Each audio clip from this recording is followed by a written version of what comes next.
Welcome everybody to episode 144 of the You Can't Comp This NBA Trading Card Podcast. We're your hosts, Adam, Amy, and Russell Gibson, back for another week, and we are in the middle of the playoffs. Russell, how are you? Good, man. I'm really good. Hope everyone at home also as well. They've had a really lovely week. And the show is packed again, man. It happens this time of year. Yeah, it's just everything's going on. So let's just jump straight into it. Yeah, look, there's lots happening. We can pretty much pick our point and just start wherever. Where would you like to begin? No need to dilly-dally. No dilly-dally. Look, I think we should start with Card Ladder. This is cool. Kind of big news. They are the current kings of the jungle when it comes to grading. So they are. When you get an announcement like this, it's always good to hear. So I think, in a one-line summary, what they've done is they've redesigned their cases. Yep. The key points are that aesthetically they look exactly the same. Yep. But they've improved the edges, the features of the casing to make it better for us consumers. So ultra resistant, heat, humidity, water, UV light. It's also claiming scuffs, micro scratches, fumbled handoffs, the works. I'm very not convinced about the last bits, but that's fine. I'll roll with it. No problems. 20% heavier, which I don't know. Is that a good thing? Is that a bad thing? I suppose that means it's a sturdier part. Yeah. Now, this next bit is some hardcore physics. And, you know, we're all about the details and the physics and the hardcore details on this show. So we're both scholars, aren't we, Adam? Oh, very much so. Armchair scholars, I believe. Absolutely. No movement, no miler, no sleeves, no unwanted illusions like Newton's rings. So add the next thing in the sheet is a link to Newton's rings. And this is a whole thing about basically people complaining about light reflecting through it. And it's basically where the card is pressed up against. Sometimes they're put into a plastic pocket and then into the PSA slab. And basically the card pushing up against that. And it's not actually moisture in there. And then people have gone into these huge deep dives about the different reasons for it happening. And then it got to the point where actually PSA came out and they wrote their own article explaining this whole Newton's rings scenario as it plays out. So not only have they addressed people's concerns about it, with an article, and we can put this onto the website so everyone can have a bit of a read of it. They've actually redesigned their slabs to stop this from happening. So I think in terms of listening to a consumer and taking their feedback, this is top notch. This is A+, but at the same time, it's not something that actually happens a lot. You won't see that many slabs with Newton's rings on. It's not every slab that comes back like that, but still, this is for the hardcore nerds. So guys out there who have a physics degree and can understand this, I hope you enjoy the read. That's it. If you want to explain a little bit more about theories on Newton's rings, definitely write to us. Let's talk about it. You know, the last slide has their little T's and C's on their. It's for standard sports cards only. Yep. 2.5 by 3.5 by 0.4 of an inch with a 40-point max thickness. Sure. So any card above 40 point won't be in the new and improved encapsulation. Is that the method? I suspect for this, though, is that it'll be just for now. Yeah. And they'll roll them out in the future for everything else. Of course. Yeah. But this is they're debuting with this size. Yeah. Pretty cool start to the week. All right. Anthony Edwards. That guy. We hit on Anthony Edwards pretty early last week in the show, but I think considering the state of the market and what's happening, it's not too much of a push to talk about Anthony Edwards again. So I was going to say that it did take off like a rocket ship. Has the rocket ship landed? I don't think so, but it may be a little bit more in Earth's orbit this week. That's right. Really tell the locker room staffer in Denver you were going to be back for Hell yeah. They know y'all was in there. Yeah, I told them. I said, I'll see y'all for Game 7. Yeah. So that's Anthony Edwards talking to the reporters last week, telling them that I'll see you for Game 7. So we've been talking about this guy, his swagger, his trash talk. That is an all-timer line. And obviously that's been censored for television and, of course, our kid-friendly podcast. But what a one-liner. He's going to see us all for Game 7. Thank goodness he is. So he played amazing in Game 6, and he Yeah. literally just took that game by the scruff of the throat, and he just Yeah. owned it, which is very, dare I say it, Jordan-esque, which is something you've been touching on for a little bit. It is. He's Mr. Edwards has been doing some very interesting things. As we slide in from trash talk and on-game playing, we can look at his PSA 10 card sales. Last week, the phrase that we used was exponentially straight to the moon, or, rocket ship into the sky. And this week, we've seen actually almost the complete opposite. So as this straight line has gone up, it's a straight line that's come down. So last week, we were talking about sales in the 1,600 mark. The last sale now is 1,100. So basically in a week, it's dropped down about $500, which I've got to tell you, that was a little bit surprising for me. My general feeling was, yes, it's going to come down, but did I expect it to turn around, that quickly? So I've got the 1 month up, and talk to me. I'll share that with those playing at home. Yeah, because I think it tells a story. Yeah, sure. So we look at the trend, and it back in like mid-April, it was trading at $600. Yeah. Great. So we get to the 3rd, 4th of May, and it's still under 1,000. And then as this sort of epic Anthony Edwards performance, as the performances started rolling, it did peak at I think it was 1758 was the high point on May 9th. Since then, you'll notice after the games, the last 3 or 4 days, it has been steady. Now, I admit that the reason it's probably dropped is because the Timberwolves did take games 1 and 2 on Denver's floor. Yeah, sure. Yeah. And then Nikola Jokic reminded the league why he has 3 MVPs and took games 3 and 4 on Minnesota's floor. So the fact that we are at a game 7 shows that the price probably isn't going to go back down to that 600 mark, and that 11 to 1,200 is probably where is a good landing spot, because I think it's stabilized this week. Yeah, I do agree with you to a point that, the real-time play does affect values, but I think in such a short span of time like that, and particularly when you're listing cards with a 3 to 4 day window for auction, maybe actually up to a 7-day window for auction, yeah, good you point. might not be able to exactly capture it where you wanted it. So what I suspect has happened is, and you can see here lots and lots and lots of sales as we're going on the way up, and on the way down you can sort of see the sales dropping off. So I wonder if there's just more people at that point selling than buying, and that's where it's coming down. And the other thing saturation. Too, yeah. And I wonder a little bit too is, and what we spoke about last week, I'm not professing to be a rocket scientist in this space, or even understanding Newton's rings, but at some point you go, look, I bought this for $300, it's now 1,000. Like, I'm very happy to flip this out, right? Get it. And then if you're lucky enough to get 1.6 for it, well, then you've just pulled off a Joshua Fruger, and you've done a good job. So yeah, that's true. It is. I do think there's been a bit of a hype train mentality. Oh, for sure. But we're definitely seeing sort of a market correction recently, and I don't think it's not plummeting because of the performances. I actually think you're right. I think this is what you should expect to see, because sales in my mind is too high. So this is starting to sort out. My gut feeling, this is going to go back to 600, 500 ad. The population of this, the population this is not something that's rare.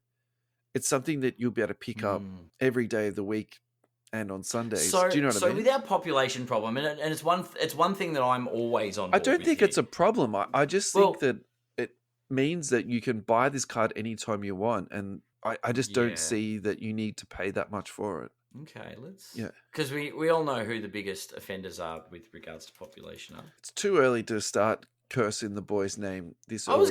I was having a crack at Zion. I was looking up Luka, but I'm going to look up Zion, because you're right.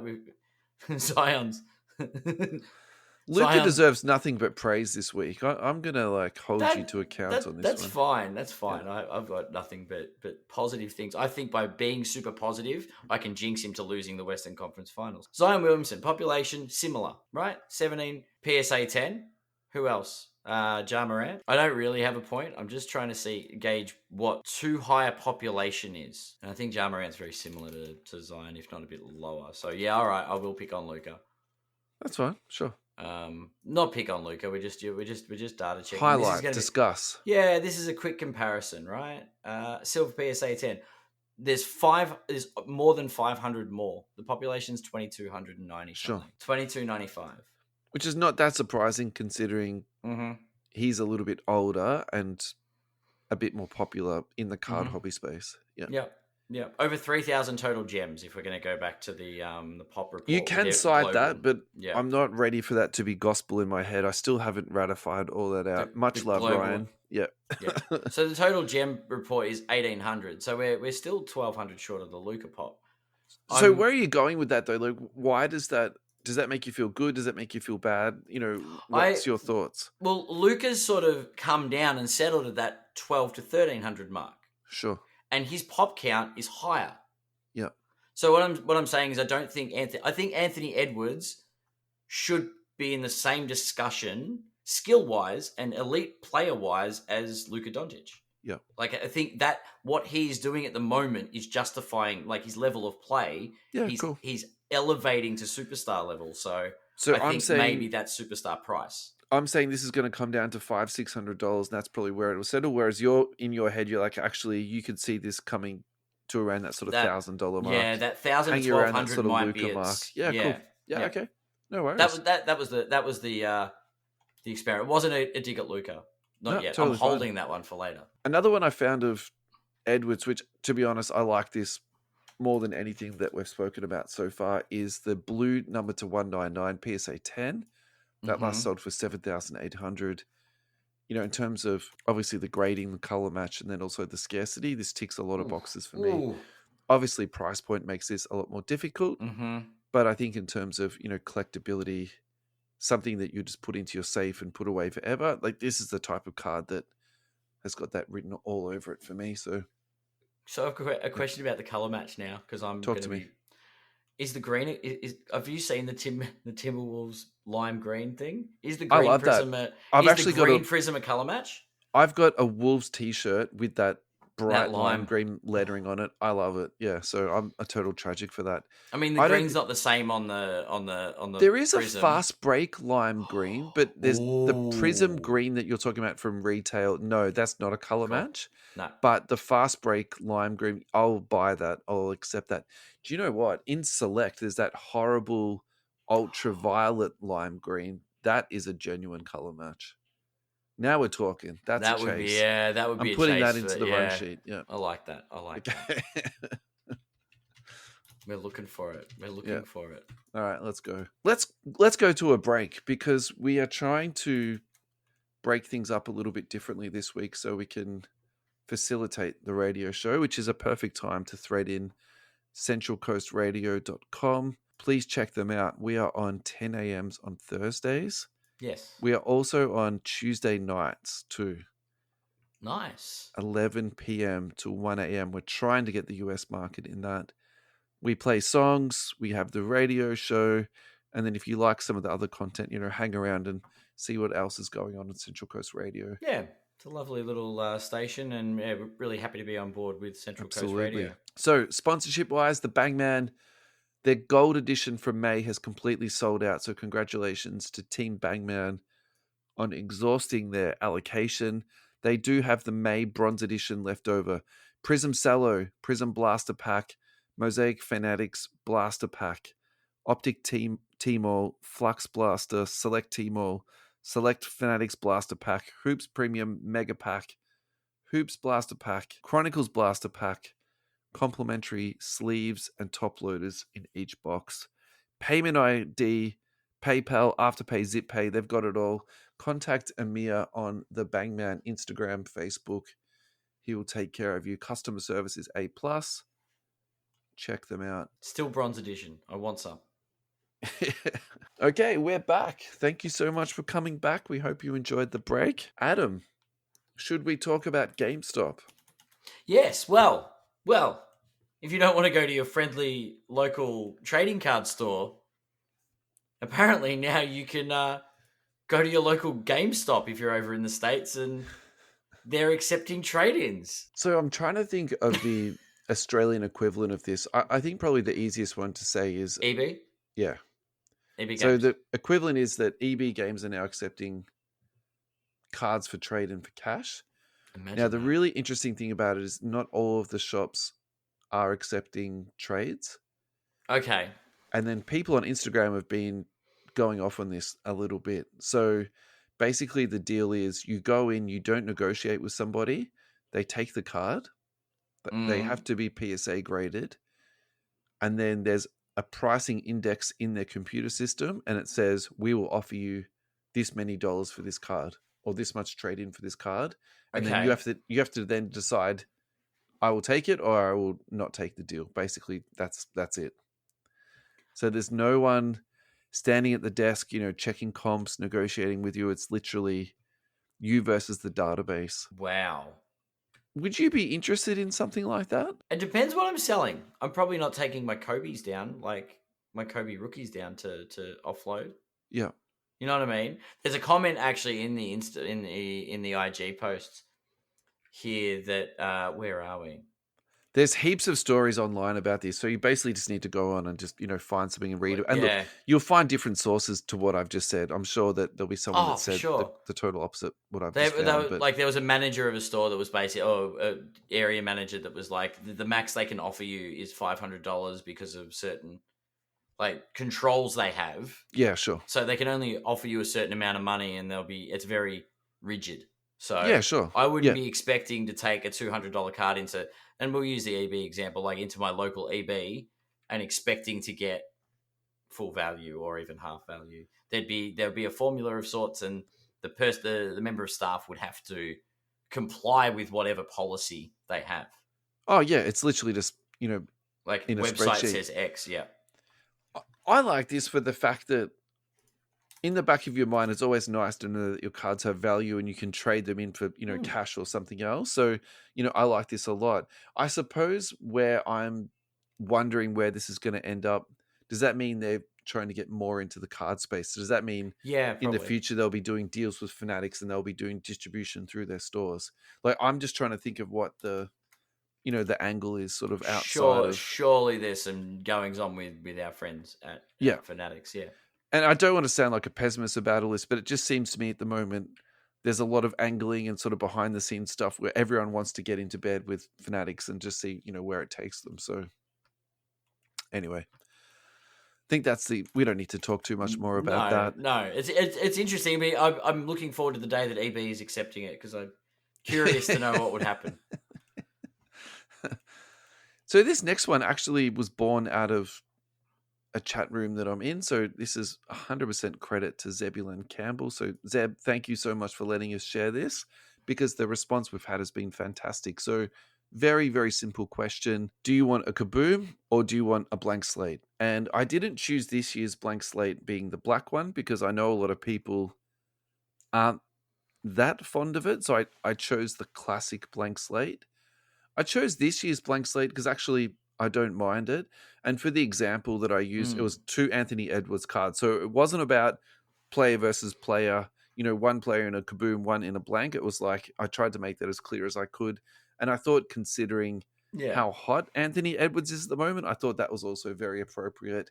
Yeah. I'm not going to go through and count all of the votes and say blank got this many votes and Kaboom's got this, but Kaboom won by an absolute country mile, which quite a bit. I wasn't really too sure. I thought Kaboom was going to win, but at the same time, there was definitely a chance that the blanks would come through. It does just solidify my belief about the long-term value of Kabooms and how it's true. They are the modern PMG, and probably this has just solidified that. But there is some definitely interesting comments. So I thought what we could do, Ad, is go through some of the comments and read those through.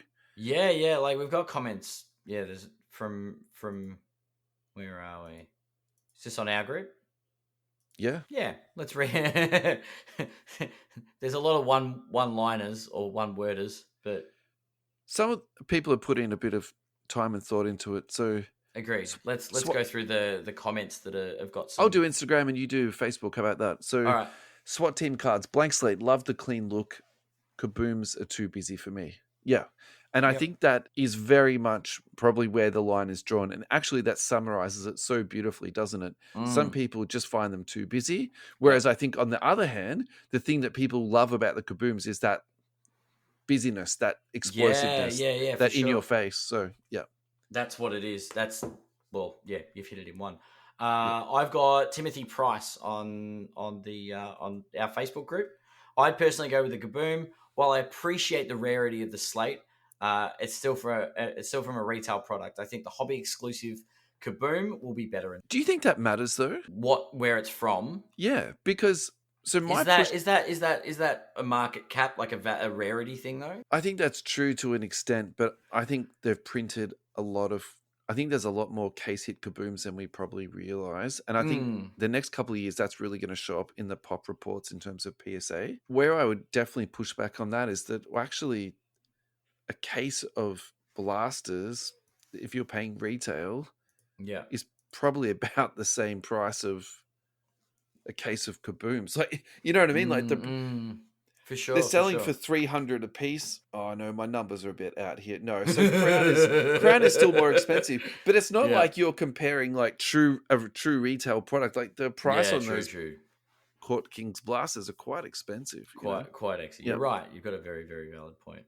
I do have a short one that I will read out though, because I feel like Andrew Dean, long-time listener of the show, was trying to do his best Russell impression here. Kaboom all day. Delicious.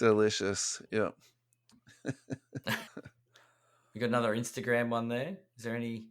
Yeah, so actually this one I wanted to read through. So this is from Garth Kingy. Yeah. I love this topic because it says a lot about what type of collector you are.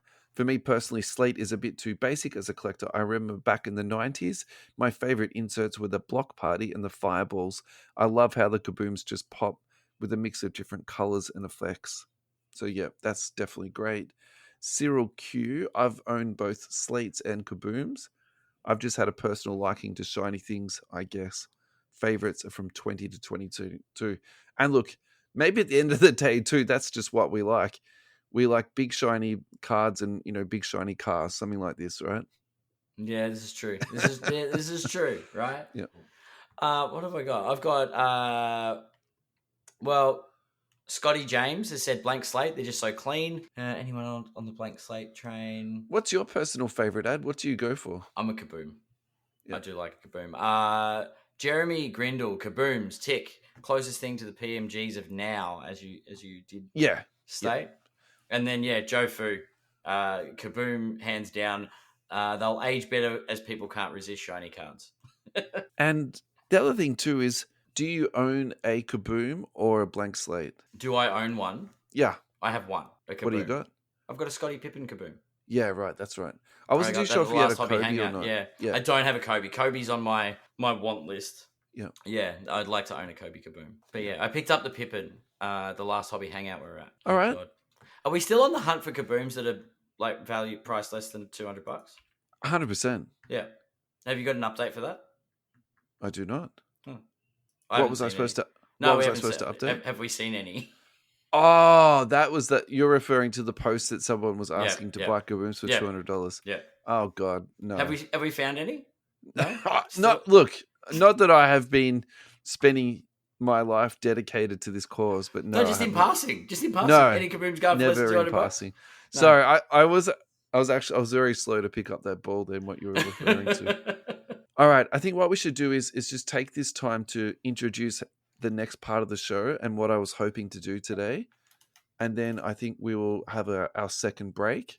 Yeah, that sounds good. And then we'll come back and we'll get into it. So basically what we did last week was we looked at plays that were impacting each series. Mm-hmm. And so we did a whole series of player versus player. So this week I wanted to do basically the same exercise, but from a different perspective. So who are the plays that we didn't talk about last week that we probably should be talking about? So the prospects, the players who are sort of sitting under that sort of second layer, who needs a little bit of hobby love still. So for example, for Denver, we're going to do Christian Braun and we're going to do Aaron Gordon.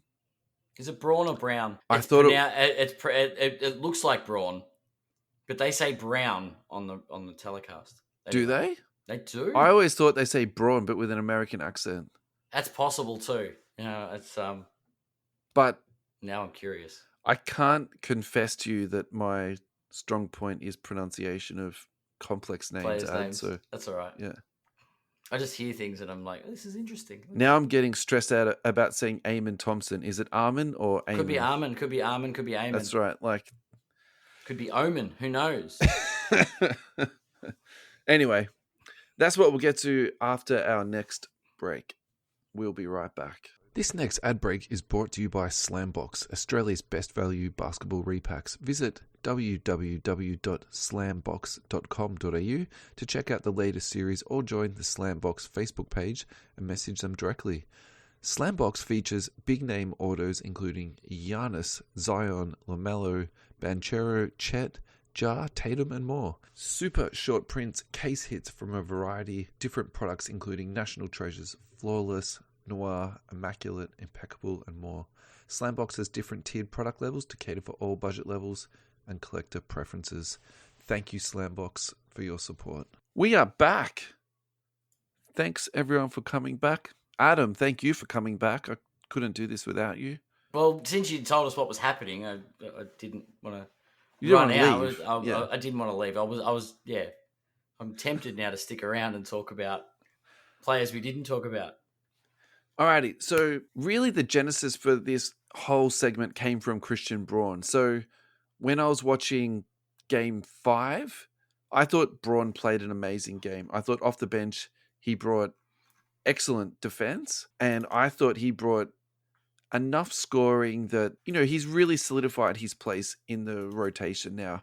And I think also too, if you're being realistic about it, if you're putting somebody on the opposition's best scorer and you trust that guy, and that was the feeling that I got from that moment, was that he had complete trust from the coaching staff. He had trust from his teammates, and he played a pretty good game. Look, I think anyone that's playing against Edwards isn't expected to go out there and excel, but I think they're supposed to just do a good job, and I think that's what he did. And so, really, I was like, look, we need to talk about this dude. He's not on card ladder in terms of the indexes, so what we're just basically just going to do is just go through a comp and just basically just froth over Christian Braun for a little bit. I thought this one was really cool, though. So select die cut, number to 249. It's a blue, which is, nearly a color match, but like low-key color match. It's sold for $35, PSA 10. Nice. Look, to get a die cut PSA 10 is quite difficult. So that was, for me, this is a good buy for two reasons. He's on a winning team. Yep. He's still a prospect. And it's a die cut that's PSA 10. So, I'm really high on this. So really, really good purchase on this. The next one I thought we could talk about is Aaron Gordon. Now, I'm going to mix this in. Just bear with me for a second. I thought we could do a three-way player versus player. Aaron Gordon. Okay. So he's our Nuggets guy. Now, I wanted to compare him to an ultra modern. So I'm doing Eamon Thompson for the Rockets. Yep. And similar-ish type of game. Not exactly the same, but ballpark. And then I thought I'd do an all-timer. So it's like a versatile, past, present, future. Exactly. With the new guy, the ultra modern being the future. Yeah. Eamon Thompson, Aaron Gordon, and James Worthy. And they've all got very different populations. They've all got very different, points in their career. So let's start with the youngest guy in this group. So it's Eamon Thompson. Again, has not been indexed in the ladder, on card ladder. So we're just looking at sales here. Yep. His raw silver prism is selling for $15. So we've spoken about this the last couple of weeks with even the likes of Paulo Banchero, where the players, you buy these cards raw, you send them to PSA. I think this is the perfect example of that. In terms of his other cards, his red, white, and blue prism is selling for like $7. There's an optic there for $1.50. Look, this guy is not selling for big dollars at all. Probably the highest value card that we've got out of all of these is his Prism autograph to 99, which sold for $92. Now, this is really a side note on this, and we've been speaking about this the last couple of weeks. I actually feel there's a market change here in the sense that Prism autographs is not something that's really chased heavily, but I think the aesthetics of them this year are actually a lot better, and they are selling I don't think we saw sales like that the last couple of years. Yeah, do we think it's something they've worked on? Like now they've Absolutely. improved the aesthetic. That Absolutely, yeah. And so because they should have. as a manufacturer though, like, do they care what the secondary market feels about it? Like the product sells because of the silver prism. So I think it's very important that they produce products that are aesthetically pleasing and that people desire. Do they care about the after sale part of it? I don't think specifically. I don't think that's their major thing, but at the same time, they know what's in play here. People want to buy a sealed box and get some value out of it. Like they're not idiots to that. Yeah. Yeah. Hey, last one. Actually, let's do this last one, then we'll move on. So this is the Hoops card. Really interesting. The way they've listed this is case hit SSP. Yep. So that is not as I understand it. My understanding is it's one per box. So again, always buyer beware when it comes to eBay listings. Now that sold for $22.50. That's the same guy that drew the original Kaboom. We've touched on this a little bit, so I'm just recapping here really quickly. But in terms of a chase set, I like that so much. For $22.50, you're getting the artwork of the original Kaboom dude. I'm all over that. I think that's a beautiful purchase. Yeah. So I think to summarize here. So I'm just getting the photos up to show everybody.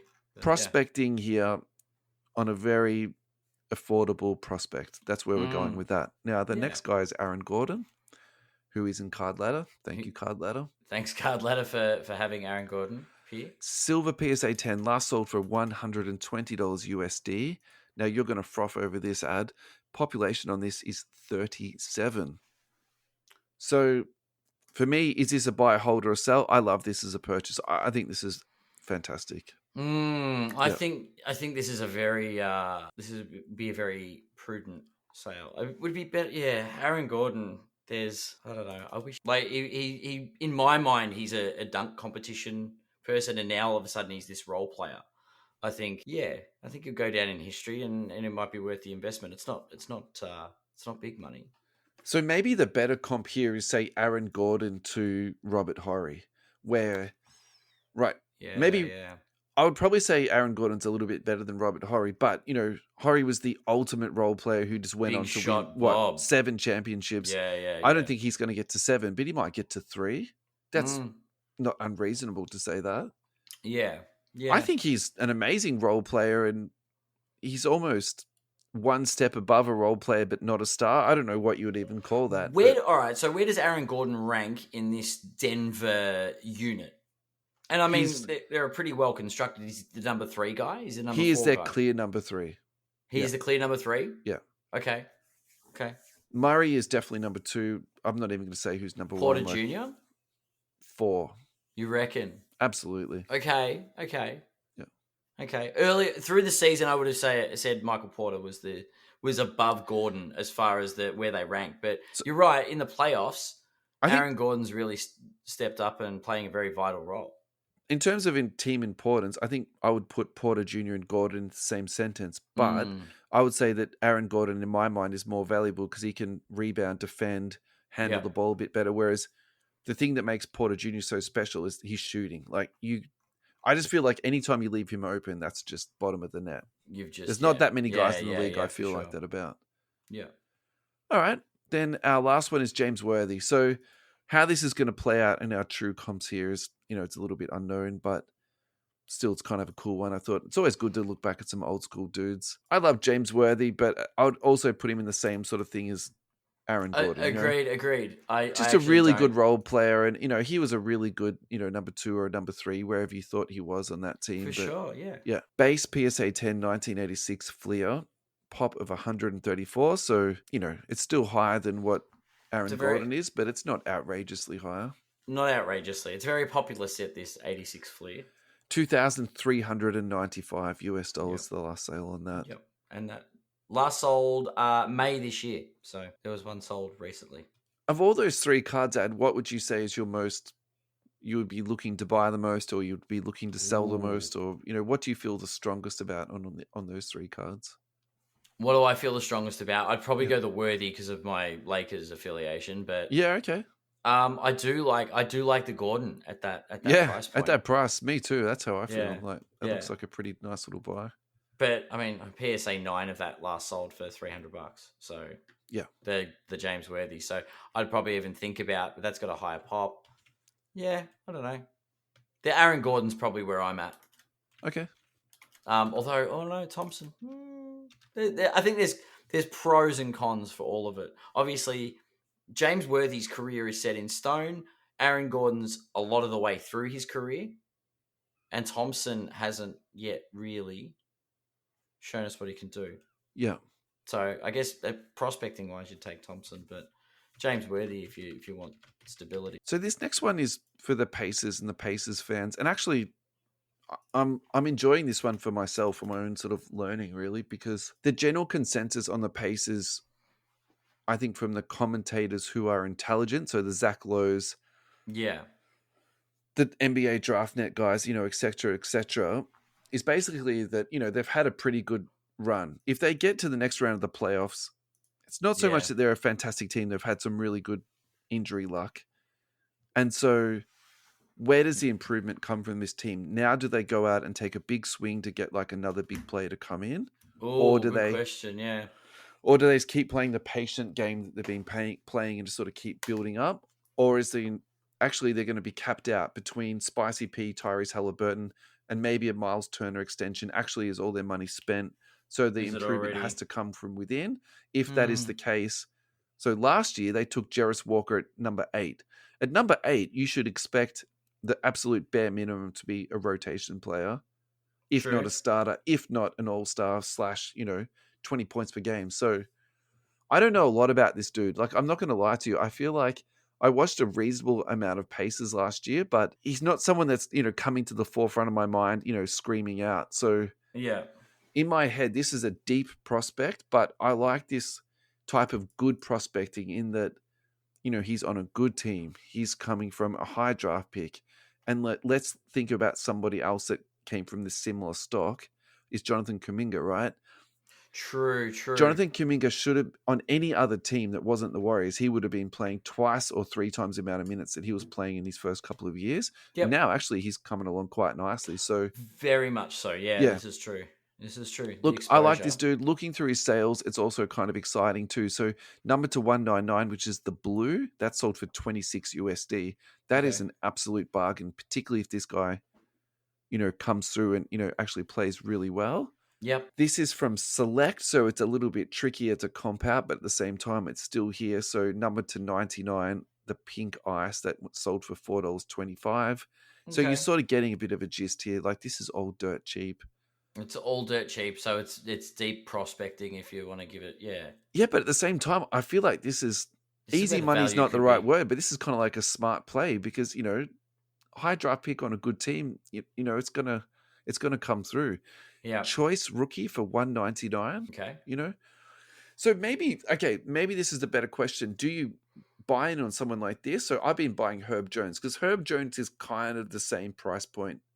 Fair. Maybe Herb is a little bit more expensive at the moment, but it's really the same type of thing. You're hoping that he's going to get a few more minutes and be in the rotation a bit more.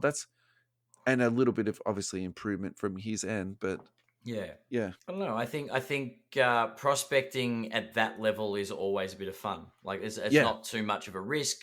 Yeah, there's clearly potential there if there's success.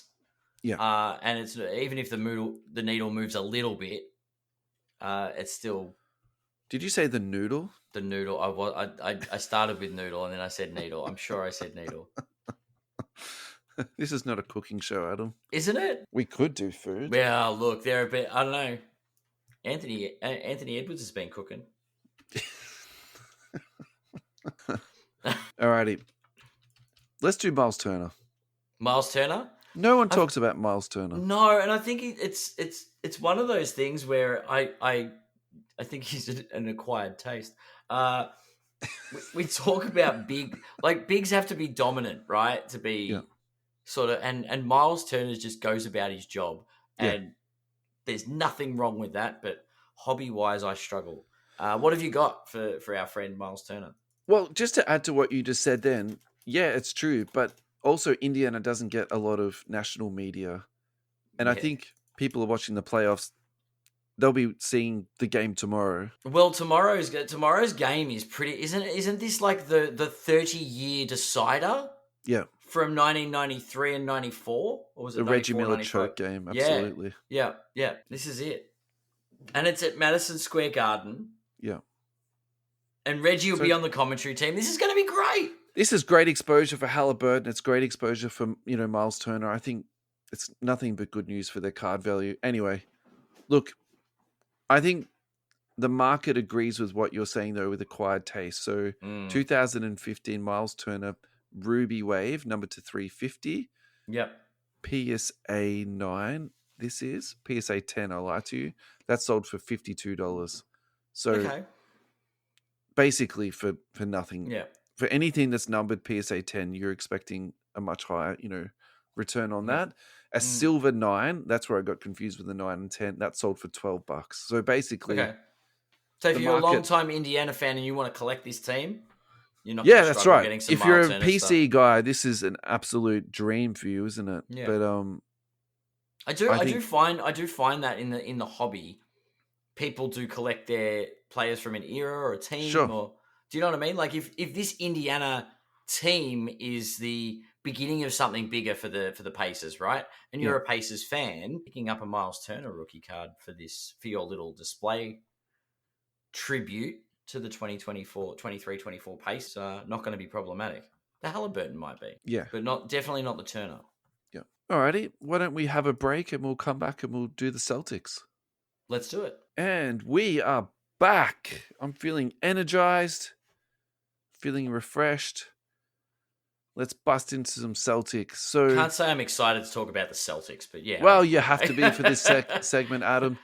So this is actually from one of our listeners at home, Matthew Hull. So Matthew, thank you so much for all of your chatter and contributions to our group. We really appreciate it. And he wanted to talk about Jordan Walsh. So the game log on Jordan Walsh is not pleasant. It's not really something that you want to look at, to be honest. And to be perfectly honest with you, the amount that he played this year is so little that to me the data is almost insignificant. It's so hard to actually analyze and sort of gauge off this kid. So I've actually gone back to NBA Draft Net, who have written an amazing analysis of his strengths and weaknesses. They've given us the full breakdown. So some of his strengths are that he is basically someone who can move around the floor really easily. He's got good range on his shot. He's a good leaper and a relatively good defensive player who'll be versatile. And I think we should sort of leave it at that. So the NBA comparison they've got is Damari Carroll and Ronaldo Balkman. Ronaldo Balkman was a player from the 80s and 90s for you guys who are, born in the 2000s or even 2010s who might be listening to our show. Yeah.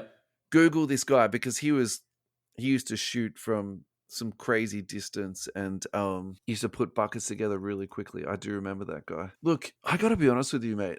I'm a little bit... Is Jordan Walsh who I want to be, buying into? I'm really not too sure. I think the problem is with these guys, particularly on these, genuine championship level teams. Contenders, yeah. Yeah, it's just so hard for them to become, roster players and rotation players. Can I put a name forward that I would be that I may have raised before? Yeah, sure. Derrick White. Okay. Sold. Can you hold that thought for 2 seconds? I'll do two comps for Jordan Walsh. Okay, so we are going to look at Walsh. Oh, yeah, there are sales. Yeah. So I thought you were going to show me there are no sales. Red to $2.99 sold for $9. So we're talking basically like Carlson Wallace prices here.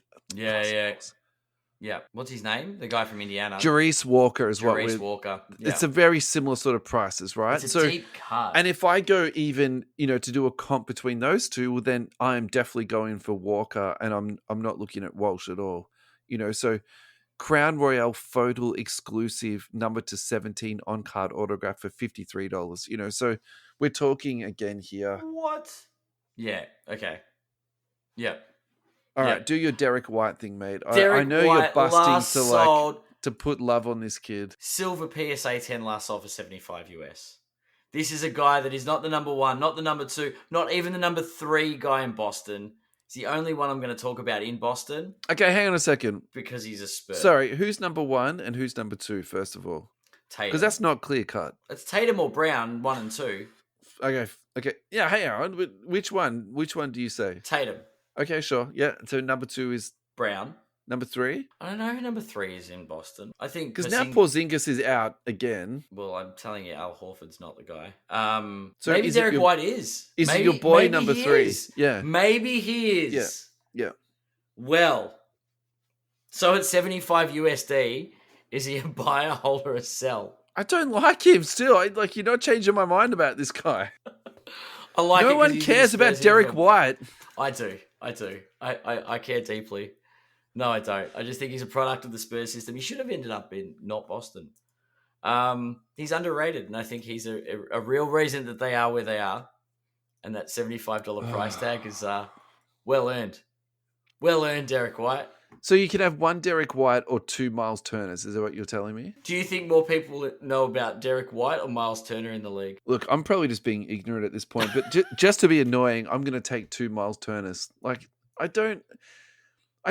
I'm almost to the point now where I want to ban you talking about Derek White. I don't want to talk about Derek White again. I'm so over this. If it makes you feel any better, Card Ladder says it's overvalued by 2%. So that's the first time that Card Value and I have ever agreed on something. Thank you, Card Ladder. All right, New York Knicks, Miles McBride. This is actually worth talking about. So this kid has been playing good basketball, and I want to take this a step further. I actually think that his situation is obviously opportunistic with the injuries they've got on this roster, but Jay Hart got injured at the start of Game 6, and then they taped him up, and he came back out and gritted it out. But what happens if he can't play? So who's the guy that's going to play 40 minutes for the next game? Is it going to be McBride? Maybe. He's got to play a full 48. That's the Tibbs way. That's right. The other thing is that with them trading away quickly, my gut feeling was that they thought someone was going to emerge. So whether that was going to be DiVincenzo or it was going to be, Hart or McBride, or, realistically it turned out to be Brunson, really, wasn't it? That it was Brunson that emerged exploded, on a crazy way. But look, I don't mind McBride, actually. I think he's a really interesting prospect in that he's right on the fringe of becoming, a very good rotation player. And, the other funny thing about him is too, he's kind of gettable for other teams. And does a smart team come in and target him and say, look, we're going to make you our starting point guard or our 6-man, like a Malik Monk type, situation. Yeah. So Optic Contenders rookie autograph for $17.50. Mosaic number to 85, PSA 10, $64.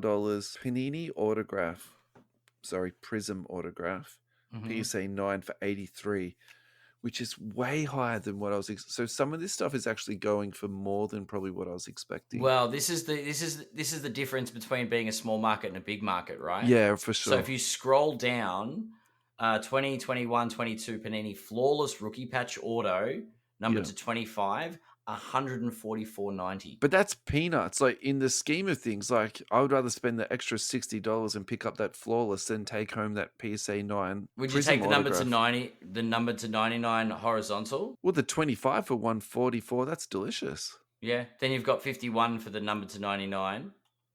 The National Treasures. I think flawless number to 25 for 100 I can 140, $145. Yeah, I can easily justify that, man. But there's a lot of double figures prices here. Yeah, but that whoever purchased that, congratulations to them. That's the perfect card just to put away and hope that McBride explodes, and then you've 10x your money easy.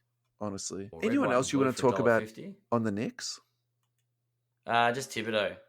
Yeah, sure. Tell me your Thibodeau take. He's gonna run those players into the ground. So if he's the 7th, 8th, or 9th man on the roster, don't be prospecting on them because he won't play them. That's like saying I'm going to drink coffee in the morning. It's true. You know what I mean? But there's no deep cut guy on the Knicks roster because Tibbs won't play them. My wife doesn't ask me, did I drink coffee this morning? It's just an assumption, How was your coffee today, darling? So is this How how are those is players' this how- knees, Tibbs? Oh, Who wins Game chalk. 7? Who wins Game 7? It's at Madison Square Garden. This has been home team all the way. Does Indiana beat New York? So my take this whole time has been the Knicks are going to run out of steam. The day after you said that, the Pacers blew them out by 40 points. Yeah, and then the game after this came back. So, like, I wasn't looking too pretty the day after that. But this Never Pacers let the team is truth get actually in the way of looking it. okay. They are. Yeah. And Halliburton has been very up and down. So he just needs to have a good game. And then the Knicks need to run out of puff and everything will be fine. All right. Dallas Mavericks, Derrick Jones Jr., he has been probably my low-key prospect out of this series that has intrigued me the most because I feel as though he's just emerged in these playoffs just as much as Kyrie's D has emerged. Derrick Jones Jr. overall play for me has just probably been one of the most enjoyable things. And so in terms of buying his cards, again, you're not looking for a lot of cash here. NT rookie autograph number to 99 sold for $15.50. So, Okay. you know, I think the critics of what I'm about to say now will say, well, he's old. There's no, legs in this. That's probably the ceiling of, what you're expected to go to. And look, that's probably true. But at the same time, I really like that as a purchase. And I think there is a small amount of upside there. Yeah. Do you want to do PJ Washington or is that a little bit, is that too benign? That's all right. PJ Washington's actually had some activity on Card Ladder. Oh, cool. All right. Talk to me. I've got a little bit of PJ Washington, so that makes me PJ Washington. happy. Now, well, he is from the era of we want to grade everything. So the pop count on his silver PSA 10 is 811. Yeah. Understandably, it's the he Zion, was a first Zion round year. pick. Yeah. Yep. Yeah. It's the Zion year. That's what I mean. Everything Yeah. got graded that year. Yeah. Pop count's 811. Last sold price 37 USD. So okay, so I can't he's quite seen a retire bit of a resurgence. He Yeah. did peak. He was up around the $50 mark earlier this month. So, yeah, maybe. So I think for me, yeah, if he goes up a bit more, I'm probably happy to sell. But at the same time, I'm just going to hold on for another 12 months and then see where he's at. See what happens. I'm sort of at that point now. I'm like, I'm no real rush to sell this stuff, to be honest. Fair. Alrighty, this next stuff's just going to be pretty quick hitting, to be honest. So the whole Mavericks roster, the whole Thunder roster is basically prospects. So it's a little bit you can prospect tricky on anybody, really. Yeah, but I think someone that we could talk about is Case and Wallace, just for the fact that he was getting a bit more burn, particularly when old mate Josh Giddey was shooting nunfers from the corners, but that's okay. It's all right, Giddey. You play better in the Olympics. So we hope. The Mavericks, we should probably just pay some flowers to this. The Mavericks did eliminate the Thunder today. Yeah, they did. They did all right. And there's not. If you're a Thunders fan, you have got nothing to be upset about. Don't listen to all this nonsense that's going on in the media. Your team is literally the youngest team in the league, and then you are the best regular season team. Like, that's not supposed to happen. Yeah. And you've got so much draft equity coming in. Like, you guys should be really happy and excited. So don't let anyone spoil your moment. And you played a great series. They were up most of that Game 7. They were. You just came across a team that's a little bit more experienced. And let's be honest, they've got a really good number one. The Mavericks have got the better number two than the Thunder's number two. Sure. And maybe it's as simple as that, So yeah, agreed. Case and Wallace, silver raw rookie, sold for $8. Nice. Yeah. Nice. I like that. All right. This next one for you. This is something that we did last couple of weeks is the fake trades. So. Oh, yes. I have some of those. Now, the whole thing behind this is what I was hoping people would do is they would write in their fake trades about the Atlanta Hawks. And so the Atlanta Hawks have got the number one pick. Yep. The probability that they were going to get that was actually 3%. So they've beaten all the odds to come through and get the number one pick. So what I was asking is what should they do with this pick? So Matthew Hull said they should trade it for Giannis. David Ralph said keep the pick, take Sarr, trade Capella, keep Onyeka, AG, Trey, JJ Murray and Kobe. Trade the rest for Malik Monk, Paul George. Need some 3D guys, wings and trades. basically to cover up for Trey's defensive weaknesses, and he doesn't mind Vanderbilt. Matthew Hull had another answer. Hawks trade. Wow. This is some crazy stuff. I love these crazy trades. Hawks trade number 1 to Lakers for Bron Sr. and Rui Hachimura. Now, I put that into the trade machine. It doesn't work. So you are going to win today's prize, Matthew Hull, but I reluctantly give it to you. The Lakers trade number 1 pick for 3 first-round picks, 2 second-round picks, and KD to the Suns. And again, I don't know where all these picks are coming from, but let's not let the truth get in the way of a good story. Bronny Jr. gets picked by the Bulls, and Bronny Sr. is then traded again to the Bulls with 2 first-round picks and 2 second-round picks in the next 2 drafts, and the Hawks get Levine and Caruso. All in all, the true winner is Jeff Wilson, and Tops, as Cards HQ mastered this all along. Truly the Jeff Wilson show in Atlanta. So anyone that's listening live to this will hear me say Jeff Wilson, but the podcast is going to be beeped out. I refuse to say Jeff Wilson on this podcast. That's fair. That's fair. Oh, goodness. Matty Hull, that is amazing. So congratulations. Congrats. You Yeah. do win the... Oh, no, this wasn't a competition. Okay. I thought I had some prize money up for this. That's fine, Matty. I'll hook you up with some break credit on the break page. So Wow. I'll shoot you a DM. Alrighty. So my trade that actually does go into the trade machine, Matty. Yep. Uh-oh. And I hope you will like this ad. I sort of did this for you, to be honest. So the Hawks have got a few picks. They lucked out on the number 1. So they trade the number 1. Yep. The trade exception they got for John Collins, Mm-hmm. Clint Capella, and DeAndre Hunter to the Lakers. And Oh, in here we return, they get LeBron James. With their next draft pick, which they got from the Sacramento Kings, if I'm reading this properly, they select Bronny Jr. How's that for a fake trade, Ed? The Hawks end up with Bronny and Bronny Jr. Yeah, and basically just give up. And we get Capella to go with what? With Anthony Davis? But you get the number 1 pick too. True. Okay. I'd take that. I'd very much take that. That's what I thought. I thought that's I still like a ridiculously LeBronless crazy, Lakers but at the with same some time, extra it's not shit. Yeah. insane. Yeah. Yeah, for sure. All right. What's your fake trade, Ed? All right, so I came up with 2. I came up with one that was a bit outlandish and one that was very serious. So I think I'll discuss the outlandish one first. Sure. I have the Phoenix Suns trading Kevin Durant and Bradley Beal to the Atlanta Hawks in exchange for Trae Young, Clint Capella, Bogdan Bogdanovic, and Sadiq Bey, Okay.